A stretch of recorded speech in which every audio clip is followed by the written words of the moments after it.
సుమన్ టీవీలో మీ personal and business promotions కోసం కింది నెంబర్కి కాంటాక్ట్ చేయండి.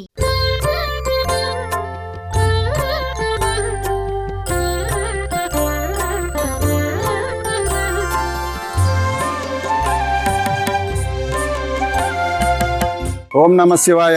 ఈరోజు కార్తీక సోమవార పర్వదినాన్ని పురస్కరించుకుని ఆకివీడు శ్రీ రాజరాజేశ్వరి సహిత మార్కండేశ్వర స్వామివారి దేవాలయంలో తెల్లవారుజామున నుంచి అభిషేకాలు చాలా ముమ్మరంగా జరుగుతున్నాయి. జనం తండోపతండాలుగా ఆ బోలాశంకరుని దర్శించుకుని మరి ఆయన ఆశీస్సుల కోసం విచ్చేయుచున్నారు. మరి కార్తీక మాసం అంటేనే శివుడికి మహాప్రీతిపాత్రమైనటువంటి మాసం.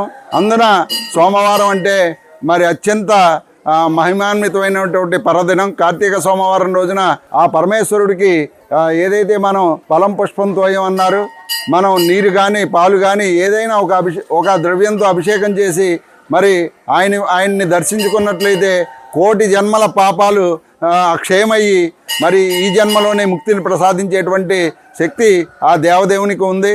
మరి అదేవిధంగా ఈరోజు కార్తీక మాసాన్ని పురస్కరించుకుని మరి కార్తీక దీపాలు వెలిగించడం కానివ్వండి, ఇవన్నీ కూడా మరి ఆ పరమేశ్వరుణ్ణి ప్రసన్నం చేసుకోవడానికి మరి మనం చేసేటువంటి పుణ్య కార్యక్రమాలు.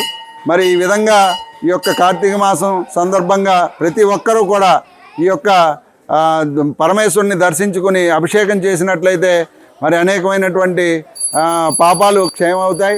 మరి ప్రత్యేకించి ఆకివీడు రాజరాజేశ్వరి సహిత మార్కండేశ్వర స్వామివారి దేవాలయం యొక్క ప్రత్యేకత ఏంటంటే ఒకే పానిమట్టం మీద 11 శివలింగాలతో అలరారుతూ మరి ఒక్కసారి అభిషేకం చేసినట్లయితే 11 సార్లు అభిషేకం చేసినటువంటి మహాపుణ్యం దక్కుతుంది.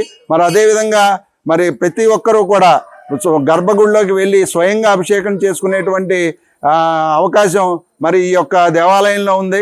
కాబట్టి భక్తులందరూ కూడా ఈ అవకాశాన్ని సద్వినియోగం చేసుకోవాలని కోరుకుంటున్నాం. అందరికీ కార్తీక సోమవారం యొక్క శుభాభినందనలు. ఈ కార్తీక మాసం అనేటువంటి అన్ని మాసాల్లో కల్లా ఉత్తమమైంది. అదేవిధంగా కార్తీక సోమవారం కానీ, కార్తీక ఏకాదశి కానీ, లేదా కార్తీక ద్వాదశి, కార్తీక పౌర్ణమి అనేటువంటి ముఖ్య పర్వదినాలు.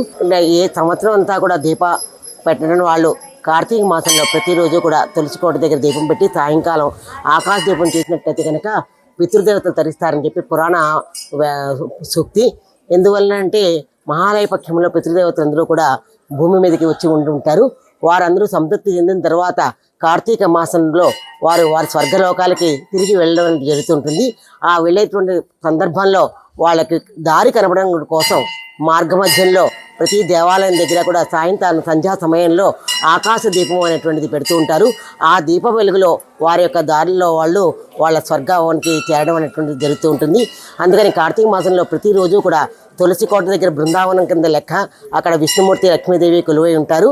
కాబట్టి తులసి కోట దగ్గర దీపం పెట్టుకుని దేవాలయంలో, శివాలయంలో కానీ, విష్ణాలయంలో కానీ దీపదానం చేసినట్టయితే కనుక స్వర్గప్రాప్తి, సేవ కైవల్యము పొందుతారని చెప్పి నానుడి. అదేవిధంగా కార్తీక మాసంలో సంవత్సరం అంతా చేయలేనటువంటి వాళ్ళు సోమవారం కానీ, పౌర్ణమి నాడు కానీ, ఏకాదశి నాడు కానీ 365 ఒత్తులు వెలిగించుకుని దీపదానము, ఉసిరికాయ దీపం వెలిగించుకుని దీపదానాన్ని కనుక పురోహితులకి కానీ ఒక సద్బ్రాహ్మణుడికి దీపదానం చేసి వస్త్రదానం చేసిన, గోదానం చేసిన, భూదానం చేసిన, అన్నదానం చేసినా కూడా 100,000,000 రెట్లు ఫలితం వస్తుందని చెప్పి శాస్త్రం యొక్క విధి. కాబట్టి అందరూ కూడా తప్పనిసరిగా కార్తీక మాసంలో నదీ స్నానాన్ని ఆచరించి దీపదానం చేసి కార్తీక మాసం చివరి రోజున పోలీస్ స్వర్గము అని చెప్పి కార్తీక మాసం వెళ్ళిన మార్గశిర పాడ్యమి నాడు అందరూ కూడా ఈ 30 రోజులు చేసిన ఫలితాన్ని దీపం ద్వారా పోలింగ్ స్వర్గానికి పంపిస్తూ నదిలో దీపాలు వదులుతూ ముగించడం అనేటువంటిది జరుగుతుంది.